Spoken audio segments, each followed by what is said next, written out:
La radio de la Cámara Argentina de la Construcción, dedicada al universo de la construcción. Empresarios, profesionales, estudiantes. Reportajes, notas, actualidad, tecnología, noticias del sector, delegaciones de la Cámara, toda la industria, toda la info. Conectate a www.radiocámara.tv. Buenos días a todos, bienvenidos nuevamente a Radio Cámara, el segmento de la Escuela de Gestión. Me presento, soy Sebastián Orrego, coordino la Escuela de Gestión y entre múltiples tareas semanales o quincenales tenemos este segmento que sale por la radio y que luego queda grabado y lo difundimos a través de distintas plataformas y redes sociales. Hoy tenemos una mesa ampliada, como cada tanto suele suceder. Siempre llegamos hasta ahí, porque si no, de espaldas estaría la cámara.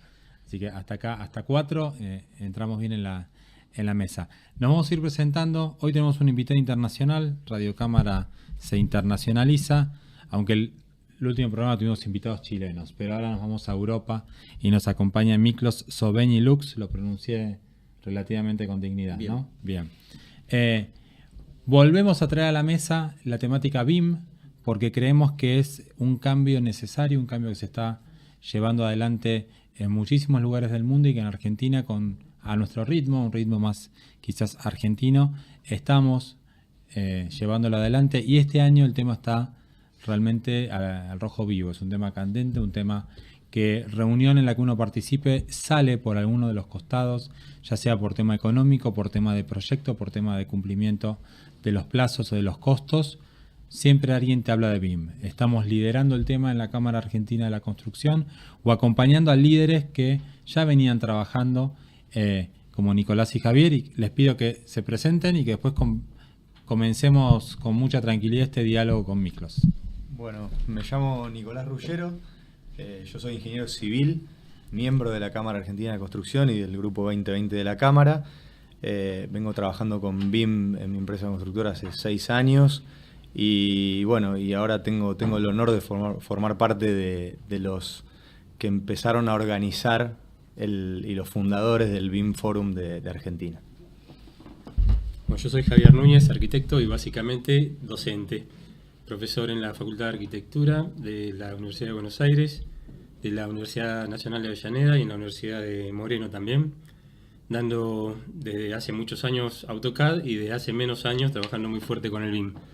También fomentando desde un posgrado el uso del BIM y también muy contento de estar formando parte de este grupo que está dando origen al BIM Forum, que esperemos que este año finalmente se concrete. Bien, y nuestro invitado internacional, Miklos. Soy Miklos Sobeñi-Lux, jefe de Relaciones Estratégicas de Graphisoft a nivel mundial. Por profesión, no tienen que temer, soy un arquitecto.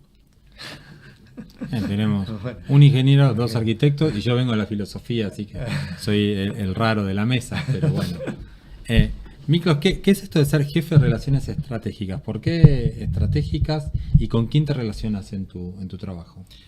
Me relaciono con mercados estratégicos que son muy importantes para Graphisoft y mercados que recién están implementando BIM, por ejemplo, como toda América Latina. ¿Cómo ves que se está implementando BIM en América y en particular en Argentina? Es muy interesante, están empezando, pero yo puedo decir desde mi experiencia de Europa que no están muy demorados. Prácticamente estándares BIM en Europa no existen en el continente. Es muy interesante, solo en los países nórdicos e Inglaterra. O sea, no estamos nada lejos, hay que hacerlo aquí también. La sensación era otra, ¿no? Capaz que... Sí, yo tengo un poco más de experiencia de lo que está pasando en Norteamérica, por ahí hay por zonas muy evolucionadas y zonas que no tanto, pero mi pregunta, Miklos, era un poco, ¿cómo ves que habría que encarar un desarrollo de un foro BIM local? de cuáles serían para vos las etapas o por dónde habría que hacerlo, porque lo que se ve en el mundo es que por ahí hay distintos tipos de estrategias, de misiones, de objetivos. Con tu experiencia, ¿cómo ves que serían las mejores prácticas de hacerlo? Yo creo que la primera cosa sería un poco familiarizar la gente con BIM. ¿Qué cosa es BIM? Ajá. La mayoría de los chicos que terminan las clases de la universidad son prácticamente, yo digo, nativos en AutoCAD, en dibujo. Sí. Pero cuando viene BIM, BIM es una metodología y es un pensamiento totalmente diferente. Nosotros tenemos un cliente muy grande en las Filipinas y él siempre dice que cuando implementas BIM hay tres cosas muy importantes. Uno es, por supuesto, tienes que hacer una inversión en máquinas obsoletas. Después tienes que comprar el software. Pero la mayor inversión es cambiar la mentalidad de la gente, que en lugar de dibujar estás prácticamente construyendo y modelando edificios virtuales. Y todo está relacionado con todo, como lo enseñaban en arquitectura desde hace 200 años. Que antes el arquitecto también fue el jefe de la construcción, hasta que el edificio se construyó. Y él tenía que tener en cuenta todos los detalles de la construcción también. Y, perdón. A mí me queda picando desde el ámbito más humano. ¿Cómo generás el cambio de mentalidad? Suponete tengo una empresa constructora o de desarrollo inmobiliario y te escucho hoy en el programa y digo, sí, BIM, quiero ir por ahí. ¿Cómo trabajo con el equipo de personas este cambio de mentalidad para ir hacia BIM? Hay dos cosas aquí. Uno es, por supuesto, en la educación. Uno debe tener una base fuerte en las universidades. Si esto se logra, entonces es mucho más fácil conseguir gente que ya viene con esa mentalidad, gente joven. La otra cosa, en las empresas hay una pregunta. ¿Por qué implementar BIM? Si soy una empresa. No es porque voy a hacer edificios más bonitos. Esto se diseñaba en papel desde hace 1000 años también. Sí. Son dos cosas. Uno es la productividad. Voy a ser más efectivo, o sea, puedo hacer más edificios en menos tiempo. Y la otra, la calidad de la construcción va a ser mejor. Tengo menos fallos y estos fallos se descubren antes de construir, no durante la obra, cuando es mucho dinero y mucho tiempo para corregirlos. Yo te quería preguntar, recién mencionaste que en Europa son pocos los países que tienen organizado ya una normativa BIM. ¿Se puede apreciar alguna diferencia en el rendimiento, en el funcionamiento del BIM en esos países comparándolos con los que no tienen la normativa? ¿O los que no tienen normativa la vienen llevando más o menos bien? Los que no tienen normativa también, hay usuarios de BIM, solo que todavía no es un requerimiento por el gobierno. Ahora, los países, especialmente los países más ricos, Inglaterra, los nórdicos o en Asia, Singapur, descubrieron que el gobierno puede ahorrar millones de dólares con esto. Porque yo siempre digo, si un arquitecto es más productivo, va a comprar su carro nuevo en 1 año y medio antes. Pero si una compañía constructora ahorra solamente 1%, esos son millones de dólares en una construcción. Entonces estos gobiernos descubrieron, no obstante los más ricos, que por eso son ricos, porque saben ahorrar. Sí. Entonces ellos descubrieron esto y en estos países, en Estados Unidos también, por eso se desarrollaron los estándares BIM primero en estos países. Bien. Yo te quería preguntar un poco sobre Graphisoft y sobre su software. ¿En dónde Graphisoft es más fuerte? Y principalmente sabemos que ArchiCAD es uno de los softwares más fuertes. ¿Cuál es la gran ventaja que tendría un usuario BIM de elegir su software? Hay una cosa tradicional. Graphisoft empezó a desarrollar BIM desde los principios. O sea, ArchiCAD se llamaba así y se llama así. Empezó a desarrollar en 1984, hace más de 32 años. Sí. Y desde el principio siempre dijimos que somos BIM, aunque esta expresión no existía, decían edificio virtual, que significa que prácticamente tú modelabas el edificio igual que ahora en BIM, pero se llama edificio virtual, estaba en tu computador ahí modelado, con todos los detalles, y ya podías sacar en 1984 lista de materiales, hacer una vista 3D, cortes, secciones del mismo modelo. Y nuestro mercado principal entonces fueron los arquitectos. Entonces para ellos, yo digo, un arquitecto tiene suficiente trabajo para hacer un edificio bonito, para pensar en los detalles y la estética del edificio que sea funcional. Entonces necesitábamos desarrollar una herramienta muy simple de aprender. Entonces yo digo una ventaja clave todavía es que hablamos el lenguaje de los arquitectos. Las herramientas son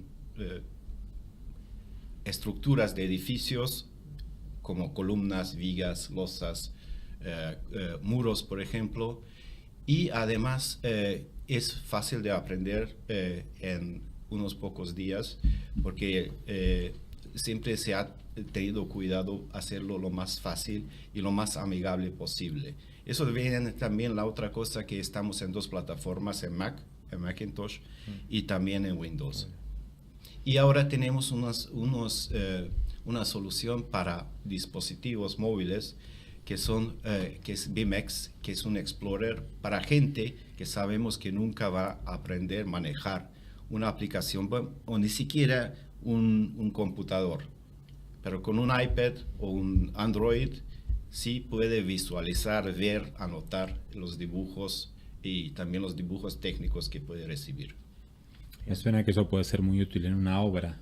En la obra, para el dueño del edificio, para la familia del dueño, para que todos puedan participar en el proceso del diseño, y por supuesto para los principales de la oficina que tampoco van a manejar una aplicación BIM. Bien. Y respecto al Open BIM, que se habla mucho de eso, ¿por qué Graphisoft fomenta el Open BIM? Fomentamos el Open BIM junto con otras empresas. Eso fue un fomento iniciado por Graphisoft, Tecla y otras empresas. Y prácticamente lo que vimos que en arquitectura no hay tantos, para decirte, estándares. O sea, uno puede acotar de una manera u otra un dibujo. Con eso puede ser diferente. Pero en otras disciplinas, por ejemplo, análisis de estructura, siempre hay soluciones locales que se han desarrollado para cada mercado que son los mejores. ¿Por qué? Porque hay gran diferencia. Por ejemplo, aquí en Argentina el análisis sísmico no es tan necesario como, por ejemplo, a 2.000 kilómetros de aquí en Chile, donde es obligatorio. De otra manera, los edificios se caerían. Entonces, los estándares de análisis de estructuras sí son muy diferentes. Entonces, cada país, prácticamente, eso vemos en Europa también, tiene sus estándares de las diferentes ingenierías, la ingeniería mecánica, la ingeniería de sistemas y la ingeniería de sistemas. ¿Por qué? Porque el clima es totalmente diferente. Y el análisis también por ser sísmica o no sísmica. Entonces, para esto, nosotros soportamos que los ingenieros siguen usando la misma aplicación que están usando desde hace 20 y 25 años, y además a un ingeniero, yo sé, le gusta dormir bien. Si ve lo que ha calculado, una viga de 40 por 20 centímetros, eso dice que a la vista está bien para esta distancia. Entonces, por eso decimos que si cada uno sigue con lo que es muy importante es la coordinación y la colaboración entre las disciplinas, porque al final del día alguien debe ser el jefe que es responsable por el proyecto y que quiere dormir bien. Y también quiere dormir bien, sí. ¿Y allá cuáles han sido los sectores que más rápido adoptaron el BIM? O sea, acá estamos viendo por ahí que los primeros en adoptar son los que generan negocio, y muy poco las constructoras y casi nada los estudios de arquitectura. Queremos saber si ha sido algo similar allá o... es una cosa una pregunta muy buena. Hay ciertas partes del mundo donde BIM es muy avanzado, por ejemplo en Japón. Por supuesto lo adaptaron primero donde hay mucho dinero, inmobiliarias y constructoras. Las constructoras, por ejemplo, de Japón, Obayashi, Kajima usan nuestra aplicación porque ellos no solamente construyen, sino hacen todo de la fase del diseño hasta la construcción. Quieren usar una aplicación para esto y se dieron cuenta que son mucho más efectivos, les queda mucho más dinero. Prácticamente en una obra de construcción ellos dicen que ellos saben que más o menos ahorran 20% si usan BIM, en cambio del modo tradicional, por los menos errores, menos tiempo, esas cosas. Ahora, en ciertas partes del mundo donde es obligatorio, por ejemplo en Singapur, cada proyecto que es mayor que 5.000 metros cuadrados, es obligatorio entregar los archivos BIM para la sumisión a las autoridades en formato BIM. Eso puede ser ArchiCAD, Revit, MicroStation, lo que está aceptado por el gobierno, pero es obligatorio, no hay perdón. O sea, ahí no tiene el arquitecto, no puede escoger qué voy a usar. La otra cosa que como en Singapur son muy pobres, el gobierno subvenciona, eso no quiero dar una idea al gobierno argentino, con 50% los costes si alguien implementa BIM en su oficina. Bien. Se paga la mitad. Muy bien. Y yo tenía otra consulta. ¿Qué relación tenés con Building Smart y bueno, y qué es lo que se hace ahí? Building Smart es un instituto sin fundación de lucro que está encargado prácticamente de aconsejar a los vendedores qué es lo que deben desarrollar y cómo deben desarrollar sus aplicaciones para el mejor y más efectivo intercambio de archivos BIM, o sea, en el movimiento OpenBIM. Bien. Eso significa que ellos prácticamente hay un formato de archivo internacional que es neutral, que no es propietario, como por ejemplo el formato PLN de ArchiCAD o RVT de Revit, es IFC. Todo el mundo tiene acceso a eso y esto se usa para intercambiar archivos entre diferentes aplicaciones. ¿Qué significa esto? Que yo cuando estoy intercambio de archivos, yo quiero que mi ventana sea una ventana inteligente en la otra aplicación. Mi muro, un muro inteligente editable en la otra aplicación. Para eso está IFC. Entonces, cada vez que sale una nueva versión de IFC, eso significa que ellos certifican las diferentes aplicaciones si cumplen con los requerimientos que ellos han puesto para IFC. Ellos tienen capítulos. Cada país es prácticamente las organizaciones de los países que representan Building Smart en su propio país. Ahora, es interesante que hay países que están solamente tienen por ejemplo, los grandes Estados Unidos, Japón, tienen un capítulo, un chapter de IFC. Hay otros como los escandinavos, donde 3 países como son más pequeños, se juntaron y forman un capítulo porque la cultura de construcción, ¿cómo se llama? El clima, los diferentes estándares son muy similares en estos países. Por ejemplo, aquí en América Latina, yo puedo imaginar que, para decir algo, Chile y Argentina, donde el clima, la cultura de construcción es muy similar, excepto por los terremotos, podrían formar un capítulo, por ejemplo. Bien. ¿Hay alguna otra organización comparable así a Building Smart que conozca? No hay. Sí, a mí me quedó la duda. Dijiste al principio que Building Smart está muy apuntado a los vendedores. No, ellos están apuntados que los vendedores, sí, ellos están promotando prácticamente, hacen la promoción de BIM a nivel mundial. Sí. Están promocionando OpenBIM, que cada aplicación, la cosa es no meter todo el mundo en una plataforma, que todo el mundo use su mejor aplicación. Y entonces ellos dan el certificado para los vendedores, para las aplicaciones, si cumplen con los requerimientos de OpenBIM, de BIM para intercambiar archivos. Bien. ¿Y ves muy necesario el hecho de la estandarización y cómo lo ves? Por ejemplo, si nosotros encarásemos una estandarización local, sería muy bueno que nosotros nos basemos en las que ya existen o están queriendo formar los foros de otros países como para que Latinoamérica tenga, o puede que tengan una local propia. ¿Cómo encararías esa estrategia a nivel de Argentina?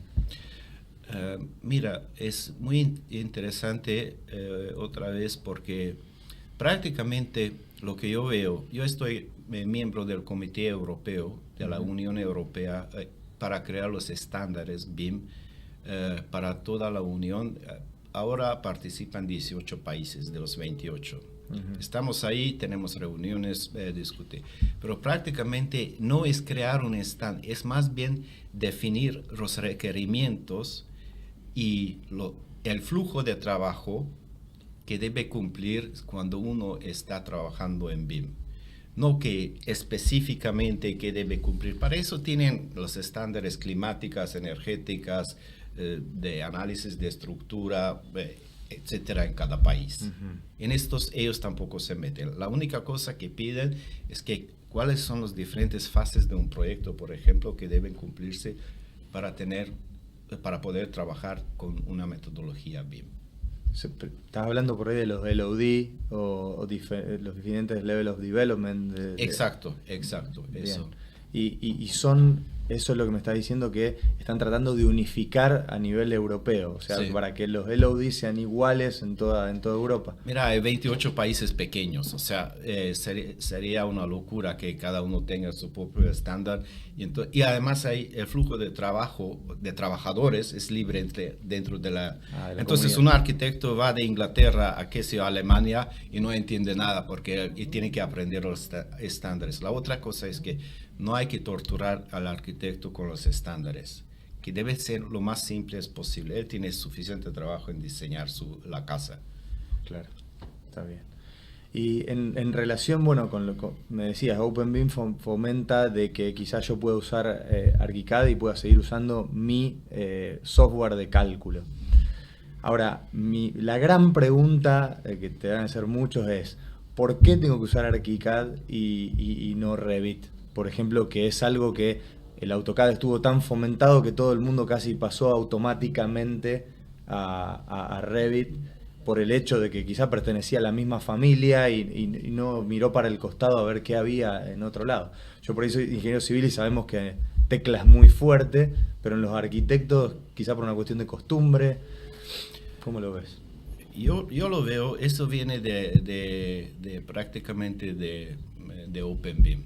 Ajá. Que lo que nosotros decimos que cada disciplina tiene su Ferrari. Bien. Para los arquitectos puedes considerar ArchiCAD.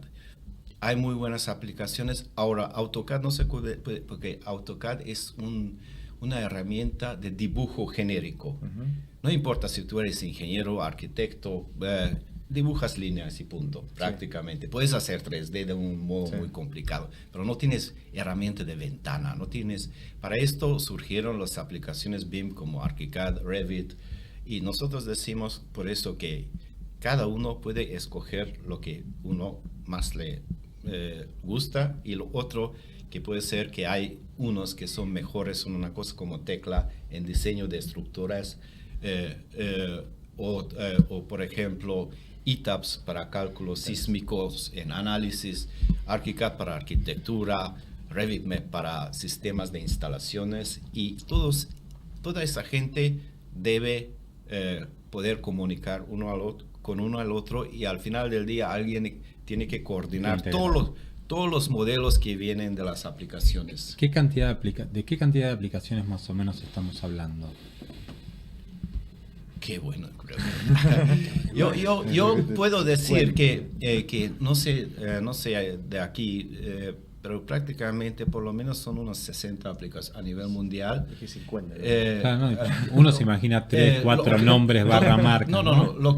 De donde se puede verificar esto, la página web de Building Smart tiene todas las aplicaciones que fueron certificados para IFC 2X3. Y ahí se puede exactamente ver cuáles tienen certificado y cuáles están certificados, pero tienen certificado limitado. O sea, no cumplen con todas las cosas, pero se pueden usar. Y algunas irán en camino hacia la certificación. Sí. Yo te quería preguntar el tema desde el punto de vista educativo del BIM, cómo es el estado en este momento, cuáles serían los países que se están destacando, tomando alguna posición un poquito más avanzada, si es que tenés información al respecto, por ahí no es mucho.